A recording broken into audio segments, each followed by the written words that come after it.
Hi, everybody, and welcome to this week's Building a Better Future episode, Stories from Climate Tech Founders. This is the third in an 8-week series where we'll be chatting to startup founders who are still very much in the trenches. We're going to be exploring where their love for sustainability began, the journey they've been on to founding their company, and what challenges they've faced in those first few years as a founder. As always, if you are a founder yourself, I hope you'll find it relatable to hear from other people facing some of the same challenges as you. If you're someone considering starting your own business, I hope you'll find that these stories are motivational and give you the impetus to kind of get out there and do it for yourself. And if you're just passionate about climate tech and you want to hear about the cool things that people, then I hope that you'll find these stories informative. My name's Cherry and I'm the founder of Above and Beyond Recruitment. Our business partners with climate tech startups and we help them to develop their employer brand and then grow and scale their product and engineering teams. If this is your first time listening to the Building a Better Future series, then please go and check out our previous episodes. We've spoken to founders who are working on reducing carbon emissions from corporate travel. We've spoken to people who are capturing methane from water and using it as a renewable energy source. We've heard tales of startups formed through hackathon projects and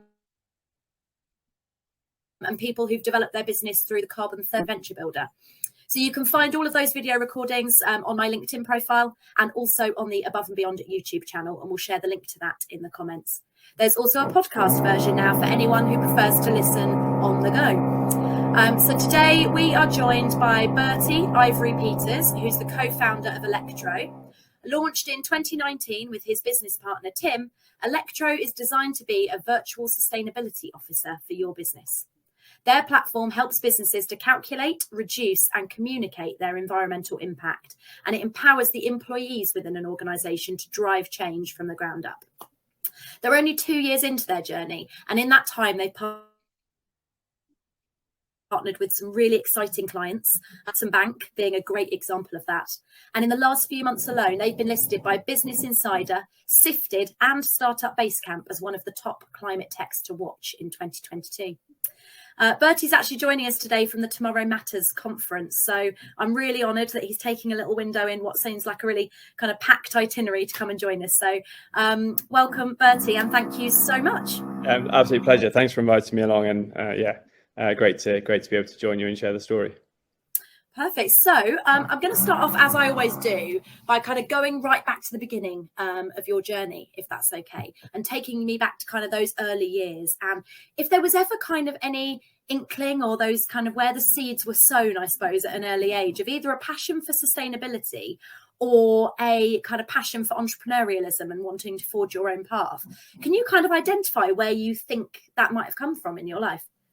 Yeah, so it's a really interesting question, and it's sort of a great starting point. And I think these things affect probably all of us more than we know. So I think when I was growing up, I grew up on a farm, and my parents are both very hands-on to fix things or do things yourself, or take the initiative a little bit more. And so I was thinking about it the other day. I was trying to recycle a battery pack in London. And it's quite hard to find where to do things like that. But eventually I got pointed to a place where you can recycle small electronical items. And when I got there, I put it in the bank, and it really reminded me of just how we used to have to take bottles, newspapers, whatever it was, to the bank. And that used to be kind of a fun Saturday morning activity. So we'd load everything up from the week or from the month of newspapers mainly, but potentially more bottles of wine than my parents would like to admit.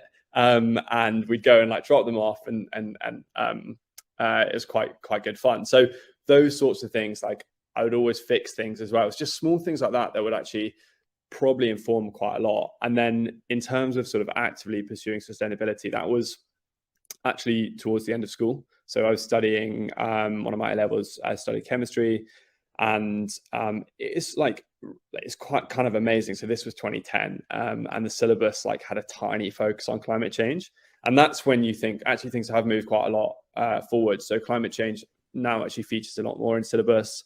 I can still remember things being some people think coal is bad for the planet.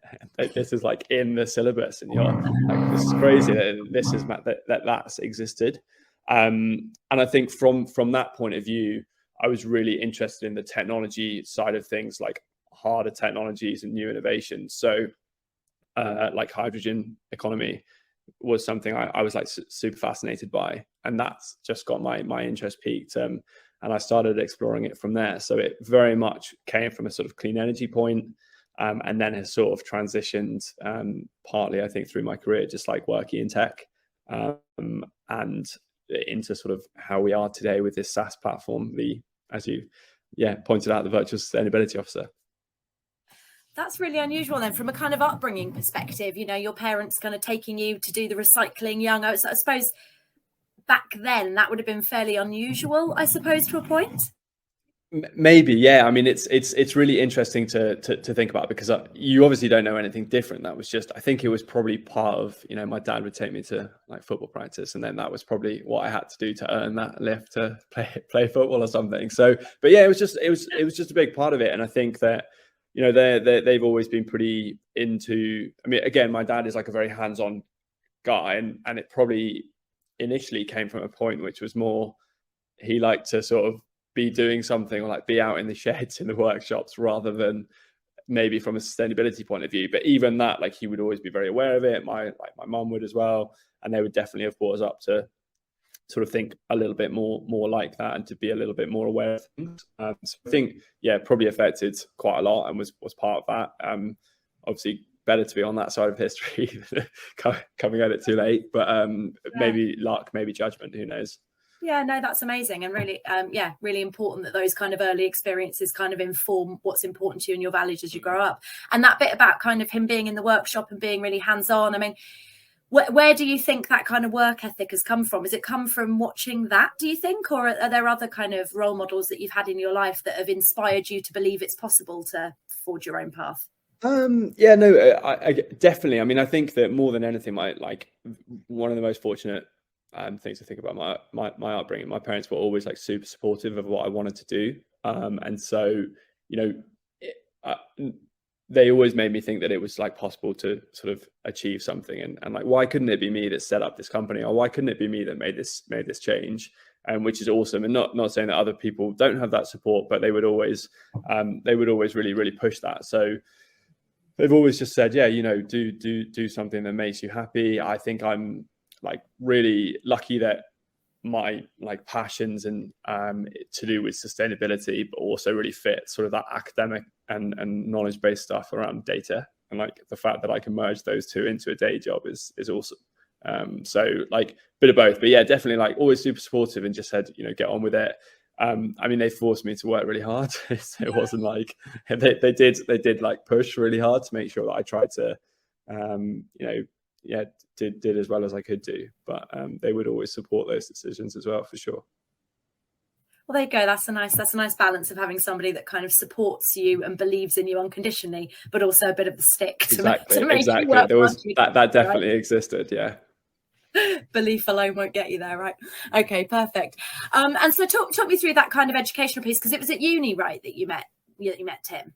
Correct, yeah. So one, again, from this A-level course, I sort of came across nuclear energy, and I didn't really know anything about it. And I think it always surprises people when, you know, the UK has 25% of electricity comes from nuclear in the UK. Like it's something that people still think is like a little bit of a like science fiction, or is a small part of the energy, and it isn't. And the UK has been at the forefront of the nuclear industry for a long time. So I studied nuclear engineering. I met Tim when I was studying that. It sort of, I think we both were there because like the nuclear industry isn't very sexy. This is kind of the bottom line. And we kind of were like, well, if you look into it, it provides really clean power. There are some cost issues in recent years, but in the past, like France built something like 60 reactors in 10 years in the past. Like the scale of what's possible is amazing. And I think we both were like, well, look, if we're entering a world where we need low carbon power and we need to make it available, then we should look at nuclear as an option. So we studied nuclear engineering, really fascinating like course, super interesting stuff. Really got us able to like look at lots of different things and how it fits into socio-economic things as well. socioeconomic trends. But we then, like, the other thing about the nuclear industry is it moves very, very, very slowly. So if you want to affect the nuclear industry, you essentially need to be on a project for like 10, 15 years. And at the same time, so my thesis towards the end of my degree was on energy and scenario modeling. So sort of taking like as many possible inputs as you can and forming a trend that can help to inform the future in some capacity. So it looks at social, it looks at economics, it looks at technology, it looks at plausibility, it looks at like political, and all of those different trends that you can actually say, well, given these things, what can I like? What's the future going to look like, and what might it look like? And that actually, we sort of realized that we could take this to people slightly closer. So we'd have conversations with businesses who said, we'd love to know what our impact is. We'd love to know how to change things, but we just don't know. And it was then sort of that we realized that. So my my background is as a product manager. Commercially, Tim's is as a management consultant. So mine was very much like, okay, what can this tech do to get us the data? And his was like, well, when you have that data, what can you do with it? And so we sort of merged those two quite nicely to form Alectro and build a product that we do today in that sense. So it's definitely like the journey sort of makes sense, but it jumped around along the way a little bit as well. I suppose these things are never linear, are they? But that social piece is really interesting because you wouldn't necessarily, if you think of someone studying nuclear energy, the social aspect isn't something that you would, I suppose, expect on the person or the item would become part of that course or part of that. No, really interesting. So, and what did that? What particularly around the social side? And it sounds like that was a really core part in what kind of then turned into the business proposition for Alectro. Yeah, absolutely. So, I think that the fact that we have nuclear power has been around for, decades, like 70 years. I think the first commercial power was produced in the UK. Calder Hall, where the Queen opened the power station. Quite cool images. Bit of British history, but I find it amazing that nuclear industry essentially came from, maybe not the best place, from the atomic bomb, the Manhattan Project, but it was literally the smartest minds. If somebody asks you to mention like scientists, famous scientists, they mention Einstein, they mention Heisenberg. These are all scientists that were literally working on the Manhattan Project and nuclear power. And you have this thing which is like splitting the atom, generating power from Einstein's famous E equals mc squared equation. And we're comparing that with like a windmill, essentially, for renewable power. And it's not to say that renewable power shouldn't exist. Solar and wind power are amazing technologies. They've grown incredibly. The size and the power they produce is incredible, but they really don't have the same adverse opinions that other people have. And so people are like, yeah, great, let's put in loads more wind and loads more solar and loads more hydro and small mini turbines and stuff. And you're like, well, these literally are just motion. We're splitting an atom.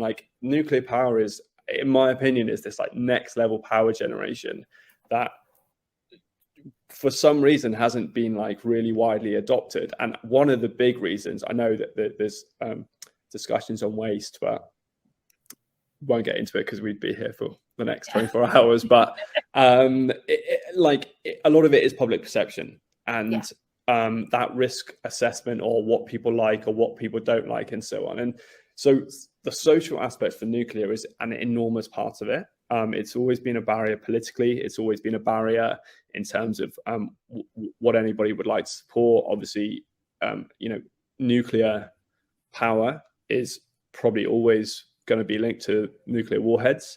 And so you have anti-nuke marches that were massive in the 80s. I think 80s maybe were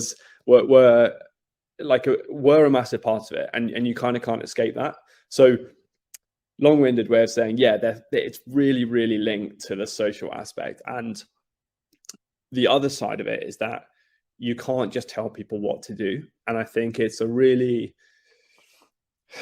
telling people what to do when it comes to sustainability is really difficult, because people have lots going on in their lives.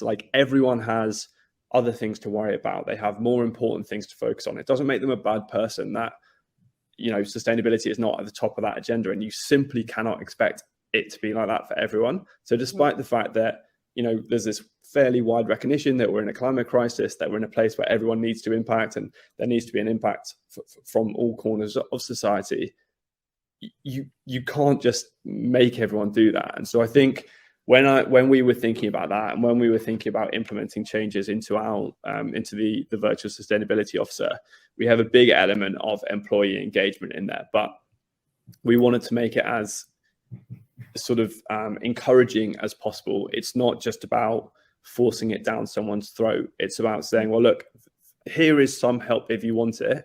One of the biggest pieces of feedback I got in like sort of early customer feedback, I'd ask a question of saying, how much do you care about sustainability? And everyone would broadly say, yeah, like quite a lot. And I say, how much do you do on a day-to-day basis? And people say, I could do more. And that's, and then you say, well, why? And they say, well, there's a lot going on. And that is a really, really big thing. You can't just, none of these changes are going to exist in isolation from how we live our lives. And none of these things are going to exist away from like balancing those issues. So it has to be, the social part of any of these conversations has to be taken into account. Otherwise, you just will get to a stage where the pushback, because you've got one person like forcing you to do something, and you're like, well, you know, I need to go and pick my kids up from school, or I need to, or my like grandma's in hospital, or that job that I thought I was going to get, I haven't got, and therefore I now don't have rent this month. Or, you know, very immediately, heating is incredibly expensive this winter. And with heating being expensive this winter, I don't think people are thinking about sustainability. They're thinking about like staying warm and making sure that everyone in this country and around the world is warm when you need that. And that has to be, you know, that has to be the number one thing. But so social, all of these decisions ultimately are linked to social. Like however massive these projects are, whether you're thinking about a mega project like a nuclear power station, or whether you're thinking about day-to-day adoption of like oat milk, you know, they come back to social issues and how you can help to explain that to people, and help and really help people to feel in control of their own decision-making process. And I think it's kind of not an underrated thing, because I think people appreciate it, but sometimes maybe it's not quite as appreciated as it needs to be. Yeah, absolutely. And I think having the opportunity to study that, I think, you know, has definitely given a USP to your product that may not have been there perhaps otherwise. So after you finished university, did yourself and Tim kind of go your separate ways then, him into management consultancy, yourself into product? And at what point did you kind of start these conversations? Yeah, exactly. So we had a divergence. And did the business start to take shape? Yeah, we had a divergence briefly, but we were talking about things quite a lot. I mean, we're very close friends, and we had a like really great time at university, so it was very easy to stay in touch and talk about these things. I think that kind of to your earlier point about the entrepreneurial piece as well, we both kind of thought that we could do something like ourselves. So that was always something we were quite interested in. You know, dealing with general bureaucracy and work is sometimes frustrating when you get told to do stuff. I mean, Tim's was worse than my one was. I was at least working with like tech companies and in quite cool places. Tim's was much more industrial. He was at a chicken like abattoir for 4 months or something. So like, I think it maybe affected him a little bit more. But yeah, we would speak a lot. And for the first sort of year of our operations, we were just doing it part-time. Right. So we were we got, you know, real slice of luck. We were chatting about this, and we got approached by a company that I know quite well, who vaguely the MD of the company knew my background and knew this was something I looked at, and he said, "Oh, we're trying to do this. Do you have any recommendations?" So we were like, "Oh, we can do it for you." So we just did this project. It was a bit of learning along the way, but then we just kept it up because we realized that we delivered this project. It really fitted exactly what they needed. We started to see parallels between businesses. We started to see how we could repeat this work on a continuous basis. Started to think, actually, like, this is a really important thing, and we're contributing hopefully towards a solution and definitely towards the awareness here. And that was the path that we wanted to go down. So yeah, we diverged, but then came back together, continuously talking about it, and then actually just had to at some stage take the leap of faith and basically decide that this is something we wanted to do. Yeah. And when you got that first piece of work, so it was kind of almost a slight stroke of luck then that this company that you knew said, look, can you help us with this? Was that piece of work more of because as it stands at the moment, Alectro is a kind of a virtual product, right? It's a SaaS platform. That first piece of work, was that, using the technology, or was that a manual piece of work that you guys did and then you built the platform off the back of it?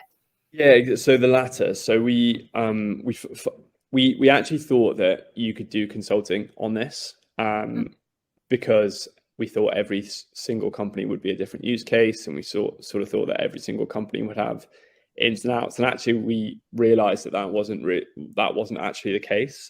So we have a lot of like data analysis that we were doing and piecing things together, and that's sort of the framework of the entire of everything that we do, how we can use this and like transform any data into usable data in terms of like a carbon impact. So we started doing consulting. We did that for a couple more clients.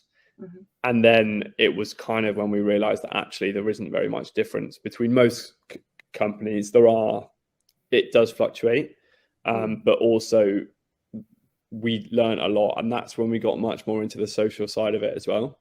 And so we actually realized that for most companies, they don't just want this top level number. Like if I told you that, or if I was speaking to somebody and I said that the carbon impact of a company is 100 tons, it's like, cool.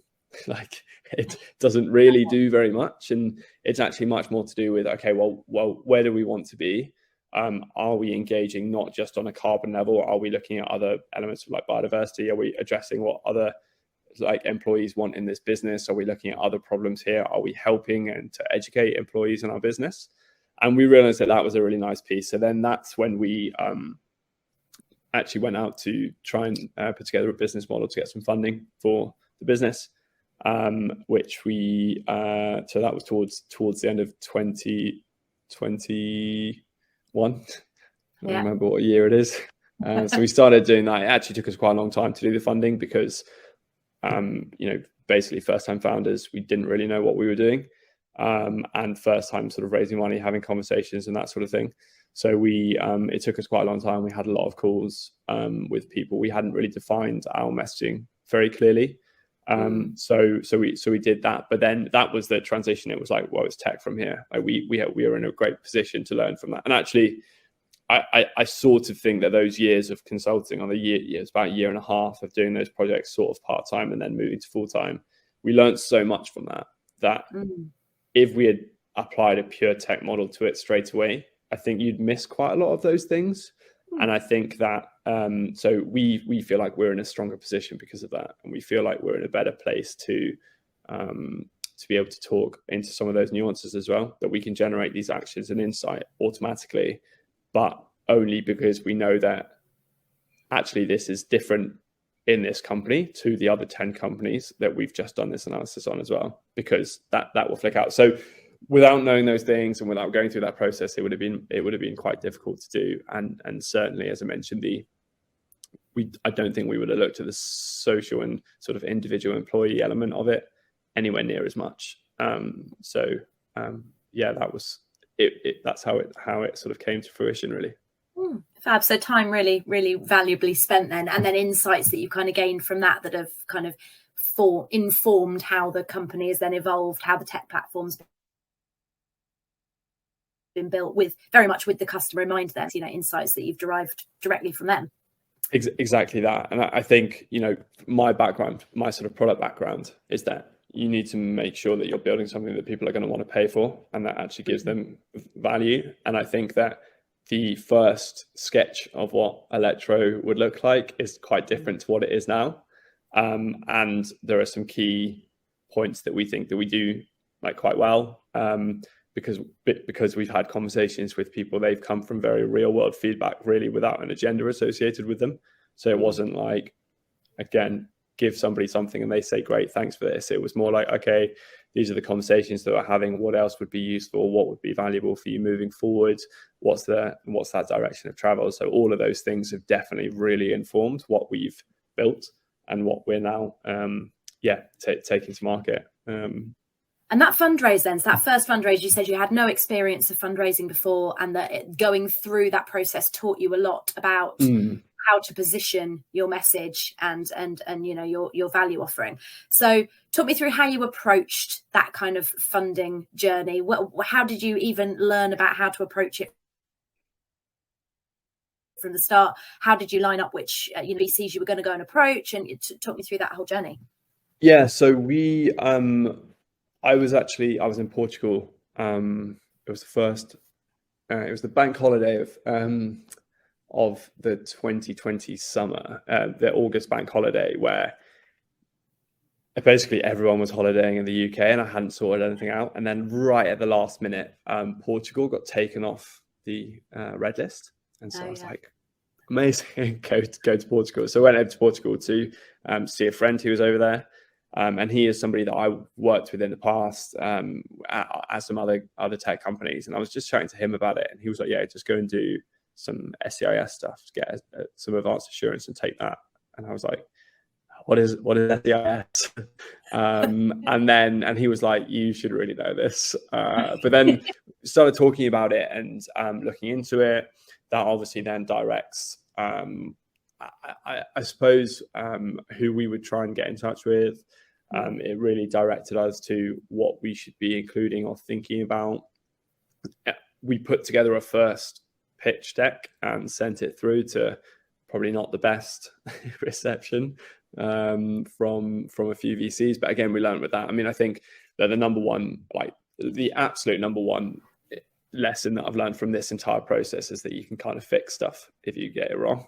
And so we would just say, well, send this out, let's get the feedback, let's take that on board. And so we actually curated like a much better deck by the time. So then the fund that did invest in us saw a deck which was much further along than the initial one, which I think helps. We got some help just making that deck look quite nice from a friend of mine, a graphic designer. So she did a great job at making that just look better than any design that I would be doing. But that was sort of the start of that journey. And we, even to a point where I find it, I'm not really very salesy. And Tim isn't either. And I think that, you know, when you're doing pitches to people, you kind of are selling yourself a bit, but I find it quite hard to, be like, these are the lights shining everywhere. Like, you know, go for it. And so we had to learn that a little bit the hard way as well, that we realized that we needed to like be better in these and be more enthusiastic and not just hope that somebody would see us and be like, these are nice boys. Like they've got an idea. They seem fine. And it is a bit more of a like, we need this money because we think with this money, we can do something great. And that's kind of where we got to in the end with it. So that was sort of that. There was a lot of learning in that sense to get to that stage.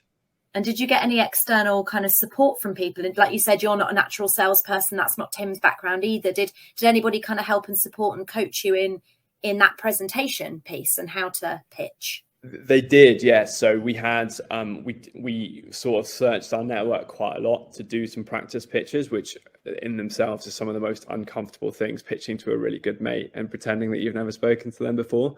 But the feedback that we got there was, you know, invaluable. And these are people that have seen these pitches all the time.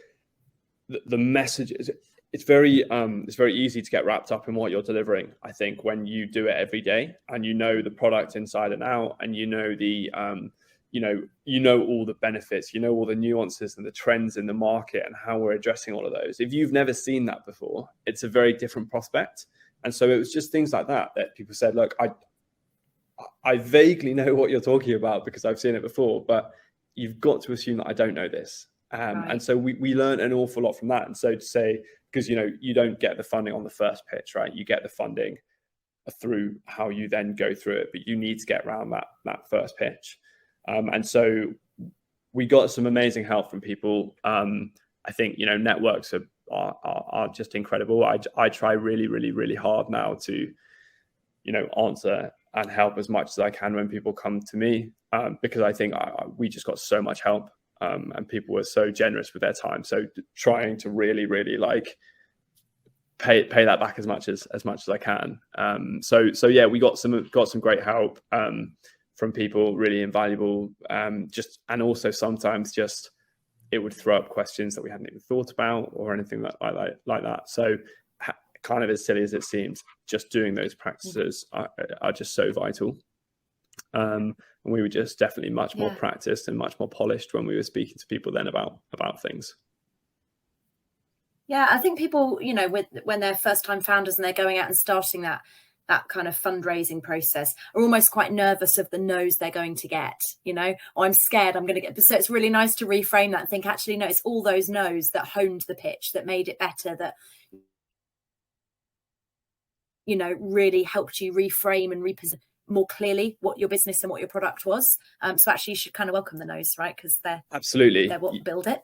Completely. And I think, you know, nobody likes being told no. And also you're starting a business, right? You have to, the sooner that you realize that you're going to make mistakes and that all you can do is learn from those, the easier everything gets, because it's just, otherwise you stress about being perfect. And I am quite like meticulous with detail and spend too much time. And again, you know, it's just helpful to sort of realize that you can do lots, and you should never, like, I would never recommend anyone doesn't put as much effort as they can into these things, because you will just sell yourself short. But at the same time, there are also things that you probably just won't be able to do. You could practice a pitch a million times and then forget a key sentence that you like to say in it, and you haven't missed that. And these things just happen. So but definitely, I mean, those no's are amazing. And also when you get those no's, you're getting no's from people who are seeing this over and over again. So you'll get a no because, you know, we don't think your go-to-market strategy is strong enough. Like, make your go-to-market strategy stronger for the next pitch.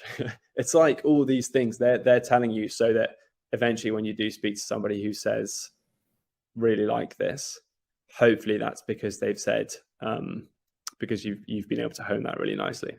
Brilliant. Yeah, no, so that's really helpful, that funding stuff. And so once you guys secured the money, what did that look like from that point on? What did that money enable you to do, and where's that brought you to today? So the money, the plan for that money was to develop our, like, really proof of concept. So we were doing a lot of stuff on Excel. We had automated things a lot. And actually the processes are like a really important part of what we do, and how you automate those processes. But we basically wanted to build our like minimal marketable product, or really the MMP to take to market. So we basically took the money and we hired 2 developers, so that we went from a team of like 2.5. We have a contracting sort of acting CTO, who was, you know, incredible. So another one of the like tips that I would say to people is just get people that you really trust to help out, and just give them, like, pay them a bit for it, because they are just invaluable. But we hired our 2 developers and we set about building the platform, which was like super fun, to be honest. I mean, it's like, it was awesome to do. We started testing a lot of hypotheses around sales, around marketing, testing a lot of ins and outs, getting a lot of like user feedback, customer feedback, what's going to work, what's not going to work. Started experimenting a bit just with different brands that we could like look to chat to as well, which is really, really cool. And then the other side of it is that once we were in that funding journey, we sort of connected up with other people in that funding journey. And I guess that's sort of where we connected up first, Cherry, that it was in that space that there's so much knowledge there. And it's really amazing to be part of a sort of a wider ecosystem of people who are doing other things. And it's cool to be able to celebrate other people's successes, and it's great when people celebrate yours, and so on. So when we were in that, but yeah, it was essentially build. I mean, we had to build the technology.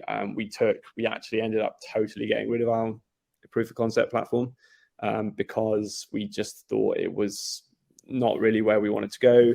We had to make some decisions around database technologies and stuff as well. From my point of view, it was piecing together all the architecture, all the database architecture that we had from the how things were going to be set up, start building that, which again, like for me, was super fun. I love that data, and I love the sort of power that gives us.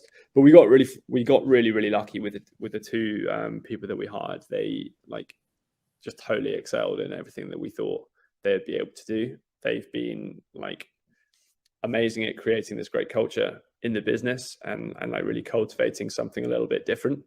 It was great to be able to sort of include them in all the decision-making processes that we made as we were building that culture as well, that it didn't just have to be, we didn't have to have that like locker room mentality that lots of startups tend to have. And the fact that we could start thinking about that early was really positive. Basically started with some frameworks, used a lot of Figma frameworks to think about what we were developing, but we would always have very continuous dialogue. So we try and run sprints, but inevitably running sprints is very difficult when you have a small team because other things do pop up.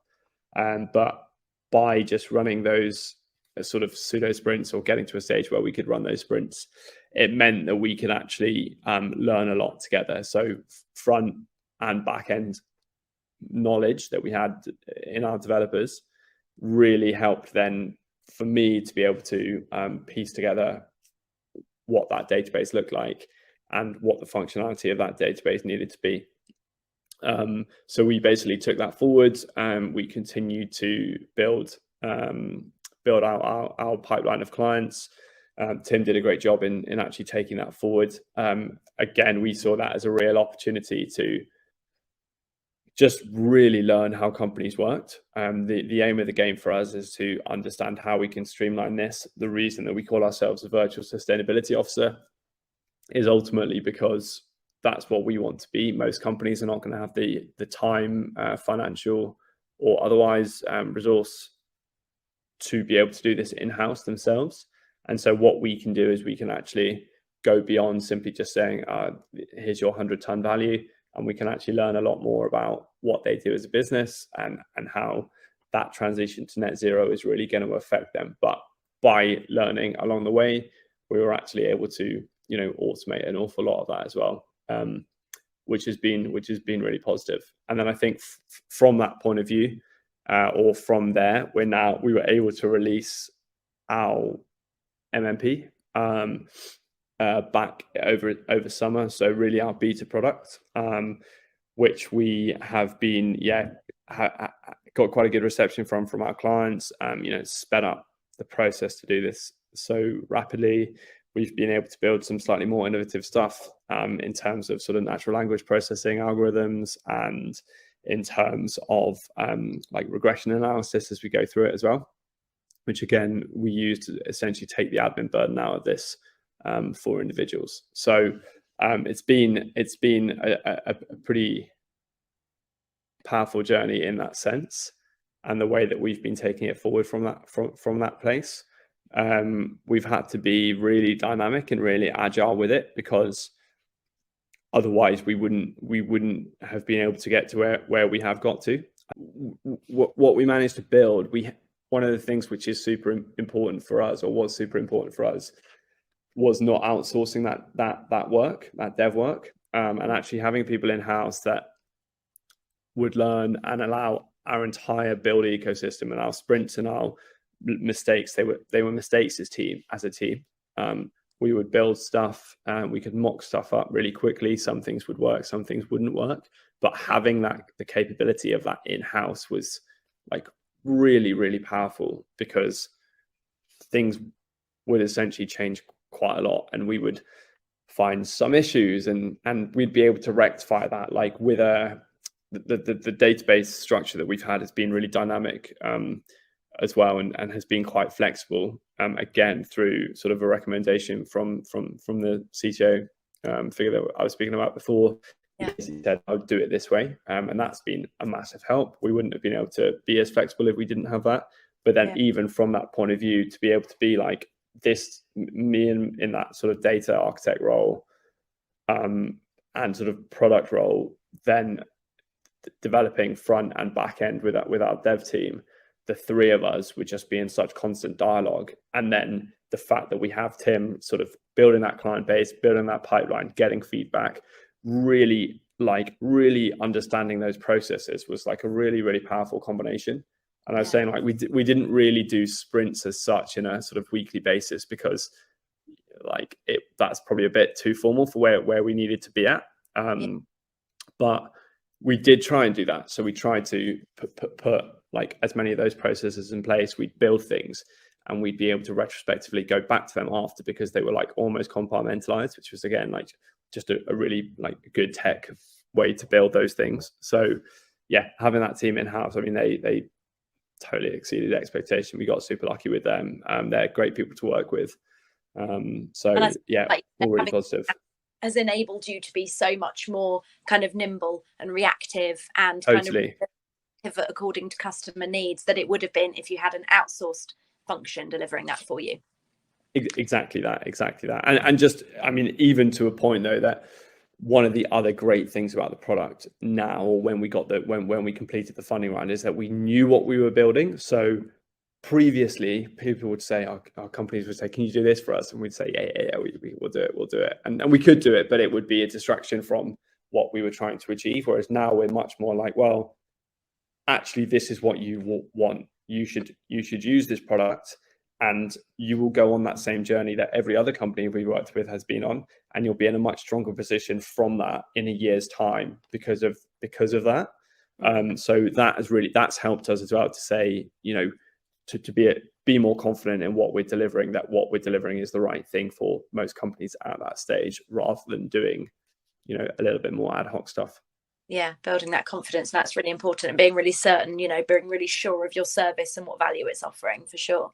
Okay, and so where are you today? Snapshot of Alectro today in terms of clients, headcount, and where you're at now. Yeah, so we have grown again. So we've hired in the sales team. So we're now up to 5 FTE.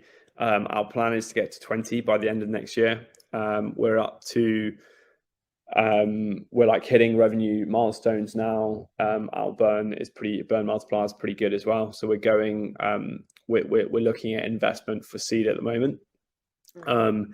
It's proving to be like a pretty tough market for many obvious reasons that I think everyone's finding, but we're getting good reception. But we're in a really good position as well. We're not our runway is not reliant on this funding round. So we're now we're moving forwards, and we've got a plan. We're executing that plan, and we will, you know, as and when the time is right for that, we'll be in a really good position with that. But again, that when we've been speaking to a few funds at the moment, we've learned a lot in that process as well. So yeah, fingers crossed, continued growth. Pretty cool to be ending the year, to be thinking about, you know, putting on a Christmas party for everyone. It's quite a nice thing to like celebrate those successes. It's very easy to lose track of that. It's very easy just to say, you know, get caught up in a mistake that I made in a calculation, or I deleted a bit of data by accident or something. But actually celebrating those successes, we had a great team day last week where we just kind of reviewed everything that we had done, and it's like mesmerizing to see how far we've come. And it was great to be able to celebrate that with the team. So looking forward to 2023 a lot. I think we're in a really strong position, really strong foundation. We're in a great place to be able to scale quite rapidly. Our clients have been like fantastic. I think one of the great things about working with, it's still a very nascent market, right? Even though sustainability is hot on everyone's agenda, most companies haven't actually done something proper on it. And so the companies that we're working with are really great companies. They have strong mandates internally.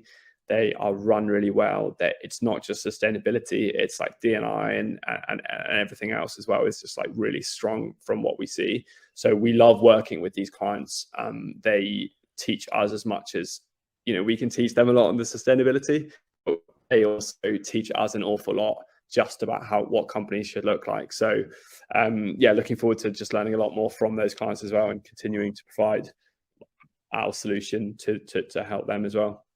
And that's one thing that, in the couple of times that we've spoken in the past, has struck me as unique about your approach, is that you have a really partnership focused relationship with your clients, and it's very much, they are very involved in the building of what your platform will look like, and they're part of that journey with you. And it's not a transactional, they're just a client, get them on the platform. It's very much like you're learning from them, they're learning from you, and that real nice symbiotic relationship, which seems quite unusual. Yeah, well, I think so. I think it comes from the probably because we did a bit of consulting to start with, and I think that we learned a lot there. That it's not just it's not the data like underpins a lot of these decisions, and obviously like I'm very data heavy. I always have been. Like I love the fact that you can do things with data, but there is more to it than that, and we want to help these companies to like showcase. The people have made a commitment. Companies have made a commitment. It's a big commitment, and it's the right commitment in my eyes. I mean, you say what you want about, you can say whatever you want about whether or not companies should or shouldn't be doing this, or small companies, or whatever it might be. But ultimately, you shouldn't be able to profit and be damaging to the planet. That just is not how the world works, and that's not how the world is going to work in 10, 20 years time. So these companies, sure, they might be slightly early adopters, and that's, I think, why we love working with them, because you can tell but we learn a lot from them as well. But we want to really help them, and we have done. I mean, some of the stuff that these companies have done is amazing, and by giving them that nudge, sometimes we want to give them the tools to be able to take this on internally. And every now and again, when we check back in with companies on things, or they get in touch with us, they just introduced more initiatives, or they've done things that we hadn't even thought of. And it's just again, you make employees part of this journey. Employees have suggestions, and like, you know what? Yeah, sure, it works. And that's, I think, that's not just to do with sustainability. I think that's how really good companies run, by listening to people and not just having one person at the top who makes a mistake, who makes a decision, and that it doesn't matter if it's a mistake or not, it's just their decision. And so I think we've learned an awful lot from people within the business as we've gone through that. Yeah, no, that's brilliant. And I always, it sounds like a really exciting next 12 months for you as well. That growth sounds phenomenal. So yeah, and watch this space very much. So found out by just doing 3 quick fire questions. So question number 1, what is your top, and you've given us some great advice already, but what's your top piece of advice for somebody who's thinking about setting up their own business? Basically do something quickly, not do it, sorry, do something quickly. Like, you literally will never know. I think, as a guy at my the last place I worked, he used to say, I can't even think of the quote. It's like, dream big, act fast, or something like that. That sounds that's the worst. That is the worst advice I've ever given. Oh my God. But essentially, it's essentially like, you're never gonna like try and learn, put something into practice. Like, we did this pilot project, and we sort of figured out a lot what we thought and what we got out of that. But the fact that we just did it, we learned an awful lot from that. So I think you just have to act on something, to be honest. I'm really sorry to anyone who sees that terrible advice. No, I like that. Ultimately, it was good. So get something out the door and then hone it as you go. It doesn't have to be perfect from day one, but just, no, that's great advice. Much more eloquent. There we go. And then the second one, which either business or sustainability role model do you wish you could have just 1 hour with? So there's a founder, he's a tech founder, he's a guy called Aaron Levy. He runs a company called Box, who are essentially a company like Dropbox. But he started Box when he was about 24. And he is just like a really visionary, founder, and so far hasn't been embroiled in any dodgy controversy, but so fingers crossed that stays that way. But he's just he was one of the first people to introduce and say, we do not want people sleeping in our office. We want people to just do the stuff that they do and go home. Like, if you've done it, that's the point of this business. And like, to really start thinking about work-life balance. Did things like didn't have an office. He just used to sit with people in the business and stuff. And I just think it's the right approach to it. It's like pretty genuine, and it definitely takes on. People on seats in offices is like something I could just not get behind. People just need to be given the freedom to do the work, and you give them the freedom, and then hopefully they love their job and they love the company they're part of. And that is like something that I've followed him probably for the last 10 years now, just in terms of what he's doing. And I think he just like really nails that messaging. So Aaron, if you see this, give me a call. There you go. That's it. You may well have an hour with him. Who knows? Facilitated that. Is he UK based or US based? Unfortunately, US based. So maybe I'll go and find him in the least stalkery way possible. Oh, there you go. Well, I'm going to look him up now because I've not heard of him before. That sounds fab. Yeah. Okay. And the third one, what's one quick lifestyle change that you'd recommend to people listening that could help them live more sustainably? Yeah, really good question. I mean, God, I'm so struggle with words sometimes. I think that a real difficulty, and it comes back to telling people what to do and what not to do, right? Yeah. If you tell somebody not to fly, that is the worst possible messaging that you can give to somebody from this point of view. Of course, there need to be changes in how we fly in the aviation industry and what we need to do, but you can basically think about things. I now have got the train in and out of Europe like loads of times in the last couple of years. One time I was coming back from Marseille and got a train up to Paris. It was about 4 hours. Stopped off, had a fondue and a glass of red wine, and then got the Eurostar back. It was honestly the best way to possibly travel. It's not going to be possible for everyone for every journey, but it is actually like really possible and not actually very expensive a lot of the time to do things like that. And I think that, you know, it was one of the nicest journeys I've ever had. And yeah, so I'm a massive advocate in general for public transport. Like, when you can use public transport, I think it shows a like real developed city, and supporting that is a great thing to do. But yeah, trains in and out of Europe are just like genuinely quite life changing, and just so much nicer than flying in and out of those short haul flights. So if you can do that, I think it's an easy change and quite a nice one to do.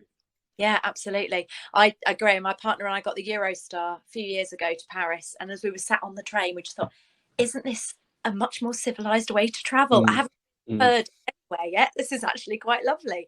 But like you said, you know, you've echoed a few times throughout this conversation that telling people what to do isn't always the way to go, is it? And I think there's definitely an element of making some of these sustainable choices is most definitely a privilege, and you have to come from a certain position of privilege to be able to even have headspace to think about making these changes, let alone the fact that some of them take more time. You have to take more days holiday to do that, or, you know, some of these things are more expensive. But yeah, you know, speaking to those that can, that is great advice, and it is quite a lovely way to.